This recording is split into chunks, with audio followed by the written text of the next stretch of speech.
ఈ రోజు ఈ కాంగ్రెస్ ప్రభుత్వం ఈ రేవంత్ రెడ్డి గారు మరి 42% రిజర్వేషన్ బీసీలకు అని చెప్పి ఒక ఆర్డినెన్స్ ద్వారా ప్రజలను మోసం చేసే విధంగా వ్యవహరిస్తూ మరి ఇంతకుముందే శాసనసభలో తీర్మానం చేసి కూడా మరి అక్కడ కేంద్రంతో కొట్లాడకుండా అక్కడ పార్లమెంట్లో మరి పాస్ చేయకుండా బీసీలను మళ్ళీ మోసం చేయడానికి ఆర్డినెన్స్ రూపంలో మళ్ళీ ఒక దొంగ ఆట ఆడుతున్నారు. ఇలా బీసీలు ఇప్పటికీ పాతకాలం కాదు, మళ్ళీ మోసపోవడానికి ఆ రోజే మా కేసీఆర్ గారు మరి బీసీలకు 28% రిజర్వేషన్లు ఇచ్చి ఎన్నికలు జరిపించి ఎంతో మందిని మంత్రులుగా చేసినటువంటి ఘనత కేవలం కేసీఆర్ గారిది.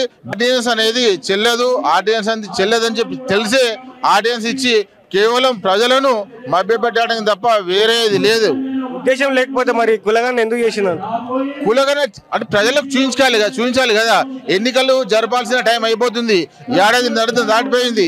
మరి ఎన్నికలు జరపాలంటే ఏదో ఒక సాకు దించాలి. అక్కడ కేంద్రము లేకపోతే ఇతర పక్షాల మీద నెట్టేసి మేము చేయడానికి రెడీ ఉన్నాం కానీ వాళ్ళు చేయలేకపోతున్నారని చెప్పి చెప్పడానికి తప్ప ఇది సాధ్యం కానిదని చెప్పి తెలిసి ఇది కేవలం ఆర్డినెన్స్ రూపంలో ఇది చెల్లదు, చట్టం కాదని తెలిసి కూడా ప్రజలను మభ్యపెట్టి ఎన్నికలకు పోవాలని ఆయన ఒక ఉద్దేశం.